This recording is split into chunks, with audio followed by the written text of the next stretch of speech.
You had a plan. Wake up early, hit the gym, eat something that isn't beige. Maybe finally start that thing you've been putting off for 6 months. And then you didn't. Not because something came up. Not because life got in the way. You just didn't. And now it's 5 p.m. and you're watching a video about a man who taught his cat to open the fridge. And you don't even know how you got here. If that feels familiar, this video is about why that keeps happening. And I promise you it has nothing to do with willpower. It has nothing to do with motivation. And it is absolutely 100% not your fault. But here's the part nobody tells you. Understanding why it happens is exactly how you stop it. Part 1. Your brain is running a rigged system. Let's talk about what your brain actually wants. Your brain has one job. One, not to make you successful, not to make you disciplined, not to help you become the best version of yourself. Its job is to keep you alive and save energy while doing it. That's it. That's the whole mission. And here's the problem. Your brain can feel rewards that happen right now, but it can barely feel rewards that happen in the future. Scrolling gives you a dopamine hit immediately. The gym gives you dopamine in 3 weeks, maybe if you're consistent. Your brain isn't stupid. It's doing math. Certain reward now versus uncertain reward later. Every single time it picks now. Psychologists call this delay discounting. The further away a reward is, the less real it feels to your brain. So when you decide to skip the gym and watch Netflix instead, you're not being lazy. You're being exactly the kind of creature evolution built. An ancient hunter who grabbed the berry in front of them. Instead of waiting for a berry that might appear next Tuesday, the problem is that brain is now living in a world that has been specifically engineered to exploit it. Every app, every notification, every infinite scroll, designed by teams of engineers to be more immediately rewarding than anything your actual life can offer in that moment. You're not fighting laziness. You're fighting billion-dollar machines built to beat you. And willpower was never going to be enough. Part 2. The willpower myth. Here's the biggest lie in the self-improvement world. You just need more willpower. Think about the most disciplined person you know. The one who wakes up at 6 a.m., exercises every day, never touches junk food. You probably think they have incredible willpower. They don't. Studies show that the people who appear most disciplined aren't using more willpower than everyone else. They've simply built their lives so that they rarely need to use it. Your environment is making decisions for you before you even think about what you want.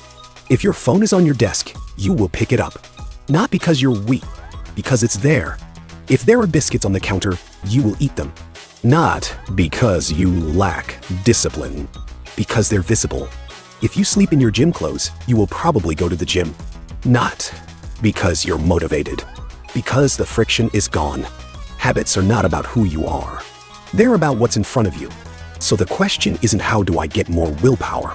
The question is how do I design my environment so I don't need it? Put the fruit on the counter. Put the phone in another room. Put the book on your pillow. Put the gym bag by the door. Make the good thing easy. Make the bad thing one extra step away. One extra step sounds tiny, but to a brain that is constantly running cost-benefit calculations, one extra step is sometimes enough. You're not changing your habits. You're changing the architecture of your choices. Part 3. Why you quit. Here's something that will change how you see every habit you've ever tried to build. When you improve by just 1% every day, after 1 year, you are 37 times better than when you started. 37 times. Not 37% better. 37 times better. Now, here's the cruel part. For most of that year, you won't feel it. Improvement doesn't feel like improvement when it's happening. The first week of going to the gym, you don't look different. The first week of reading, you don't feel smarter. The first week of saving money, you don't feel richer. So you quit. Not because you're weak, because your brain is looking for evidence that the effort is working, and the evidence hasn't arrived yet. This is what scientists call the valley of disappointment. The gap between when you start and when you can see progress. Most people live and die in that valley. They quit right before the curve turns. Think about bamboo. For the first 5 years, bamboo barely grows above the ground.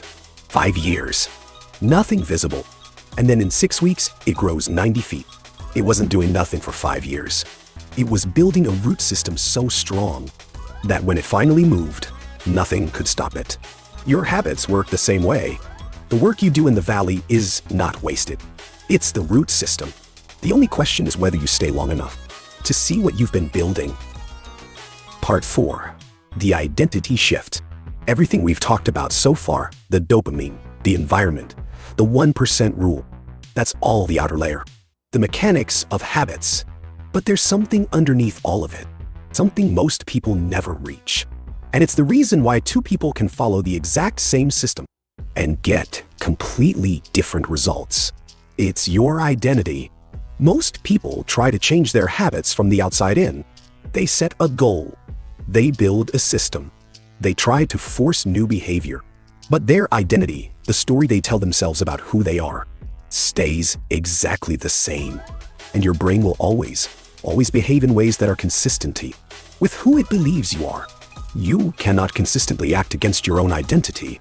Here's the simplest example I know. Someone offers a cigarette to two different people who are trying to quit. Person 1 says, "No thanks, I'm trying to quit." Person 2 says, "No thanks, I'm not a smoker." Same action, same result in that moment. Completely different brain. Person 1 is fighting against their identity.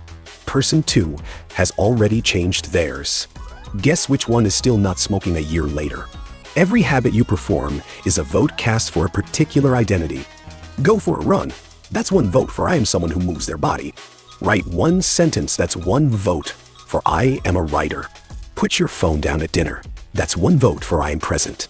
You don't need a landslide. You just need a majority of votes. So you stop asking, how do I build this habit? And you start asking, who am I becoming?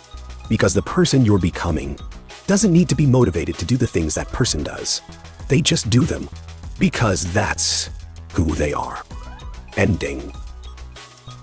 A researcher named James Clear spent years mapping exactly this: the dopamine loops, the environment design, the 1% compounding, the identity shift. He put it all into a book called Atomic Habits. And the reason it sold over 15 million copies isn't because it taught people new information. It's because it told people something they already felt, but couldn't put into words. The problem was not that they were broken. The problem was that they were trying to fight their brain with the wrong system. Remember the beginning of this video? 5 p.m. Cat fridge video bow. That wasn't a character flaw. That was a brain doing exactly what brains do when they haven't been given a better system. You don't need more willpower. You need a different environment. You need to survive the valley. And you need to decide quietly, firmly, without announcing it to anyone, who you are becoming. Because your habits won't change until that answer does. So here's the only question that matters. Not what habit do you want to build, but who do you want to become? Tell me in the comments. I'll read every single one.